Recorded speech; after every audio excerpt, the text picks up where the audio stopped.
ready. Maverick to range control, stand by. All right, 3, 2, 1.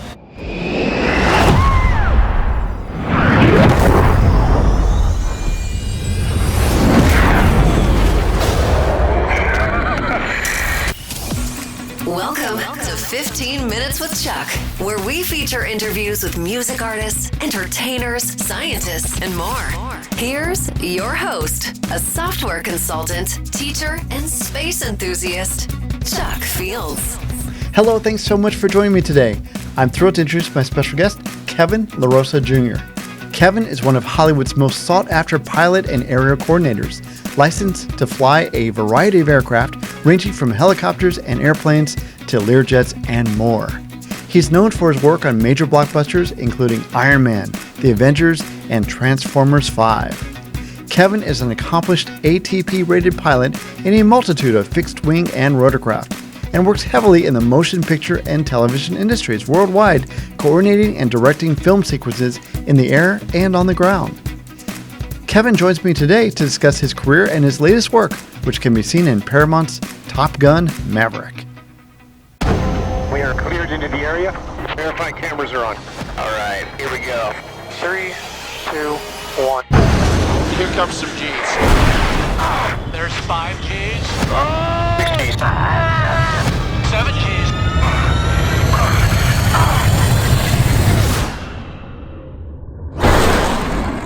All right. That was awesome. Kevin, again, thank you so much for joining me. Really appreciate it. Thanks for having me, Chuck. Well, sure. You've been all over the news lately for some reason. It seems like everywhere I turn, Kevin LaRosa. Kevin. I wonder why that is. Little movie called Top Gun Maverick. You may have heard of it. Yes, I have it. I love it. I've seen it twice. Saw it twice in the first week. My wife and I just love it. It's just an amazing movie. And I think it's so cool that you're a part of it.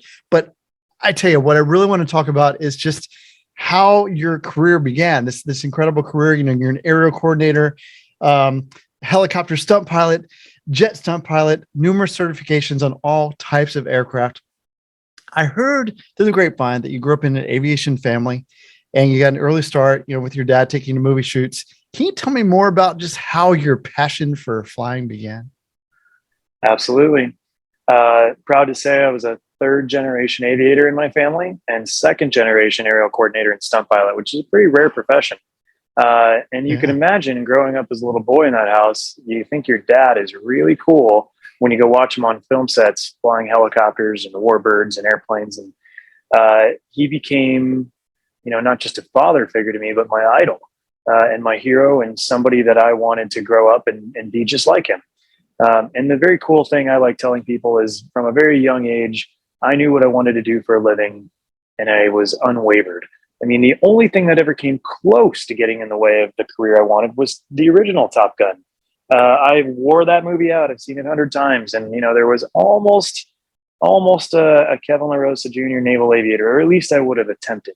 But I stayed the course with the career that I've always wanted to do and followed in my father's footsteps. And I was exposed from a very young age to so many different facets of aviation, so many different types of aircraft, and so many great people in the aviation industry. I feel like today I'm where I belong.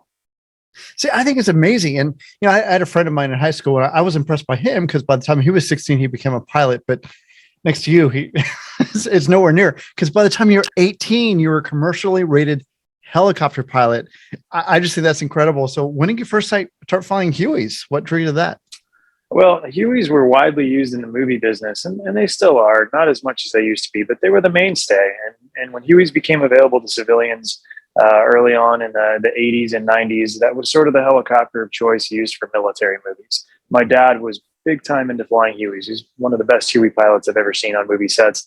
And I was just lucky enough to be in the right place at the right time and get to ferry these helicopters around the country with him. And it's just a cool machine. It's got a lot of nostalgia and history behind it. Nothing sounds better when you fly them. They're like a big truck. They just got a bunch of power. They're one of my favorite helicopters ever. Oh, they're incredible. I tell you one thing too is, being a pilot is one thing, and you certainly excelled at that. But how do you transition to being that aerial coordinator for being the camera pilot? How did that happen? I love that you asked that question. And for any aspiring pilots or anybody in any profession, I feel like this story has a little merit to it. I'll be brief, but basically, as a young aviator, I was going out on film sets with my dad, doing what I love, feeling like I was in the right place. And my dad, pulled me aside one day and told a 17-year-old who knows everything in the world exactly what I didn't want to hear, and that is, I needed to leave the business. I needed to go become my own aviator, my own person, my own businessman, and figure things out for myself, because I would never be trusted in this great industry if I was just a junior or I was just his son. Didn't matter if I had the same name or not. And that was hard to hear, but it's the exact advice I took from somebody that I trusted. And it's the advice that I think made me successful today. And I had to do a lot of other jobs that I absolutely loved. I flew traffic watch Cessnas in LA. I flew news helicopters. I flew charter jets. I flew cargo charter. I did, helicopter medical stuff. I did a little bit of everything. And I always kept a foot in the door with the film business on my vacation days or off days or sick days. I was always on set still while I was doing those other jobs in a supportive role to my father. Then I got to a point in life, I was 26 years old at about 5,500 hours of lots of different platforms. And I felt personally ready. You just know in life when it's time to take that leap of faith and go back to the career you've always wanted. And that's what I did. And had I not followed that great advice, I wouldn't be here where I am today. And we all have heard that advice when you're trying to obtain something in life, a goal or a dream. There's never a straight line. It's a curvy or zigzag path. I definitely took that path and I ended up right where I want to be. See, I think that's incredible. Your dedication shines through because, the blockbuster movies that you've been a part of, all three Iron Man movies, fantastic movies, Spider-Man Homecoming, Godzilla, Jumanji's Welcome to the Jungle, even the Christmas Chronicles and Space Force. But of course, now you're all over the news for Top Gun Maverick. How's it feel right now? This is incredible. I'm doing the career I love, which is mixing aviation and filmmaking. There's nothing better than watching the reaction of moviegoers and the general public and how they look at this movie, because that's what we feel. And I feel like any of my cast and crew members that I got to share the making of this movie with, we all feel that. We just want to make this great product and entertain. So how does it feel? It feels incredible. I've been waking up every day, pinching myself, thanking, everybody that I was able to be a part of this historic movie. And I love the reaction of the world, and nothing feels better than that. Oh, it is a great reaction. I'm definitely part of that too. So I have to ask you again, what was it like to work with Tom Cruise and the rest of the cast for this amazing movie? Well, Tom's one of my favorite actors, but aside from that, he's just a very motivating individual. And I always tell people, one of the things I think he does really good is motivating, teaching, and helping those around him be on the same page and assisting them in helping make a great product or a great film. And for me, in the aviation side on Top Gun Maverick, Tom was extremely involved. Being an aviator, he has a love for aviation himself, but he's absolutely ingrained in aviation. And he was a massive part of the team and driving force for making sure that everything we shot on Top Gun was in-lens, real, practical stunts. He was sort of the driving force behind that. And of course, Joseph Kosinski, our director on the movie, was also right there behind there, making sure everything was real and authentic. But Tom is a great individual. He's extremely focused, and I find that he motivates me to just be a better person every time I'm hanging out with him. Wow, I think that's fascinating too. And I was also fascinated too, just the rest of the cast too. A lot of them came in and they have to go through this amazing training. None of them washed out, all of them were dedicated. And I guess that led me to kind of, as an area coordinator and such a fascinating movie. I think it's okay to give maybe a little spoilers now. I was wondering, is there any particularly tough stunt that you coordinated for this movie that was particularly challenging for you? Yeah, the whole movie. So true. From the very beginning, we knew that we had to make a perfect product. Top Gun Maverick needed to obtain cinematic perfection that had never been seen before. In order to do that, you need to have an amazing story. You need to have great technology. You need to have the right people willing to go the extra mile. And I feel like we had that. So to answer your question, every single thing we did in the aerial department of Top Gun Maverick was always pushing the boundaries of creativity and what was possible without compromising safety.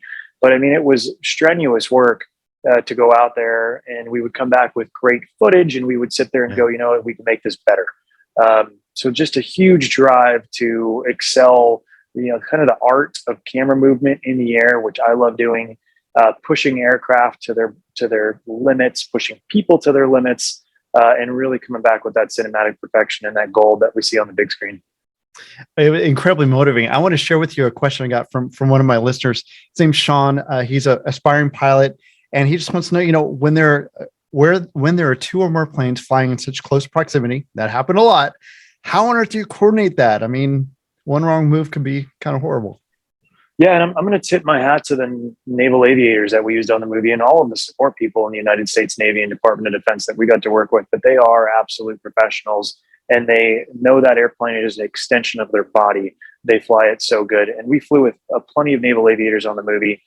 It's very humbling to get to share a piece of airspace with them. But to answer that question, we would go through extensive briefings, planned out to the T. Air speeds, the Gs, the bank angles, the location, the lighting, extensive briefs. So there was no question. And we would usually walk these maneuvers out with stick models and fly them with our hands first and go through the motions before we got in the aircraft. And by the time we get in the air, we're very well briefed. But also, we, as a precision pilot or stunt pilot, we strive for excellence and repetition. And we also have a crawl, walk, run mentality. If we're going to go fly through a canyon in close proximity to another aircraft, we don't just dive in there and pick any canyon. That's been pre-scouted. We know every rock, every tree, every turn. We've done it, at 300 knots and 300 feet and lowered the altitude and increased the speed to a point where we're pushing the boundaries of what we can do safely without compromising safety. So that's sort of the mentality we use. Similar to any precision pilots or air show pilots or anything, we practice, we rehearse, and we get it perfect, and then we go nail it. And the results are amazing.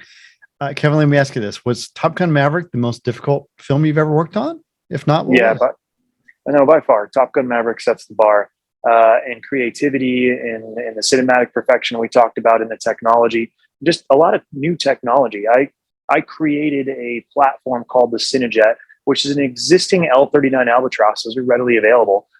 But I stuck the latest and greatest shot over camera gimbal on the front of this thing, which allowed Claudio Miranda, our DP, to put this camera package in there. And that jet allowed me to film these dogfighting sequences and these canyon sequences that really get the viewer up close and personal to the vapor and the Gs and the afterburners. So it was new tech that we never had before, and allows me to fly the pants off this airplane and not worry about the gimbal. And the gimbal gets to just be stabilized. And then the brave soul, which I always love mentioning, that sits in the ejection seat behind me, that's the aerial DP, director of photography for the air. And that gentleman, with two of them on the movie, David Knoll, Michael Fitzmaurice, they're incredible. They're the ones operating the camera for the helicopter or the jet that I'm flying. Great guys. And they're the ones that make the shots happen. My job is to put them in the right place and coordinate them. Once I get in there, those guys make the shot happen. Okay. And you've also served as a camera pilot, maybe not necessarily for Top Gun Maverick, but for others. I was going to say, as a camera pilot, are there any particular scenes that mean a lot to you in Top Gun Maverick or one of your other movies? Yeah, I mean, for people that have seen the movie or not seen the movie, I always say it feels like the final sequence, which if you watch the movie, that's the one where my palms get sweaty and I'm on the edge of my seat, even though I've seen the movie 7 times now. But when I shot that, or I got to fly in that sequence, that final sequence in the movie, it was just as the adrenaline I got from that, it was just as exhilarating being there real time as it is on the big screen. That is some of the most extreme terrain I've ever flown in, extreme conditions I've ever flown in, and some of the most extreme maneuvering that we've ever flown camera systems in ever. So that final sequence of Top Gun Maverick, what you see on that screen is very real. We're really out there doing those things. And trust me, we were all pinching ourselves going, I can't believe we're doing this. This is insane, but it's also crazy and beautiful. And I love what we did. Crazy and beautiful is a great word to describe it. I remember going out at the theater and I just told my wife, I said, I couldn't get over the final scenes, but just incredible. I loved it. You kind of answered this a little bit in the beginning, but I want to go back to it. We have some aspiring pilots that are obviously listening and watching this right now. What advice would you give them? I would give them the same great advice. So I've gotten a lot of good advice, but I'll give them a couple key ones that I love in the aviation industry. Aviation is about learning, and we're never done learning. And I can't emphasize that enough. And we go through phases where we get ratings or we get certified in cool aircraft. We feel like we're at the top of the world, and that's great to feel that way. But as long as we understand that we're never done learning, we're always going to make bad landings. We're always going to make mistakes. We're going to do things, what I call never again moments. So you do something in your aviation career and go, yep, I should never let that happen again because that was stupid or dangerous or whatever. Yeah. You have to listen to those moments and never do them again. But just be prepared to continue learning, because the day you shut down learning from anybody, a colleague, a competitor, whatever, is the day you're going to hurt yourself, hurt somebody else, or become unprofessional. So continue learning for your entire career. And also another great piece of advice my dad gave me is you're going to learn from a lot of different people. You're going to fly with a lot of different people. And it's our job to take little things from all these instructors and all these other pilots that we fly with that we like, and we put that into our daily routine of aviation. And we're also going to pick up lots of things we don't like, and those are the things we stay away from. And all those things make you your own aviator. And the last piece of advice I'll give, and this one I truly love, there's pilots and then there's aviators. Really, they're both professionals, but an aviator to me, in the truest sense, means somebody that's connected with their aircraft. Book smart is great. Know your limitations, know the numbers. That's all fantastic. But really, when you fly an aircraft, become one with it. Listen to it. It's always talking to you. That's what I was taught. Every little bump, every little sound is, if you're in tune with your aircraft, it doesn't matter how many different aircraft you fly, you need to let that aircraft be an extension of your mind and body. And that's an aviator. So those are things I like passing on. Oh, Kevin, that is great advice. I appreciate you sharing that with our audience. One last question. What is next for you? What's coming up? I just did another incredible aviation movie. This is a great year for aviation, I think. This movie's called Devotion, and this is a Black Label Media Sony production. It's a feature film. It'll be in theaters, and I was able to join Glenn Powell again as another aviator in this movie. So Glenn's one of the leads, along with Jonathan Majors. And what's special about Devotion is it's another Navy movie, but this is a period movie, Korean War era, which is a very kind of untold story, but it's a very heroic story, and the movie is based on true events. So there's a book by Adam Makos written about it, and our incredible director, J.D. Dillard, and our director of photography, Eric Messerschmidt, did a beautiful job telling the story and shooting this story. It's a little different than Top Gun Maverick. It's more personal, and following the lives of these naval aviators as they progress through an interesting time in society.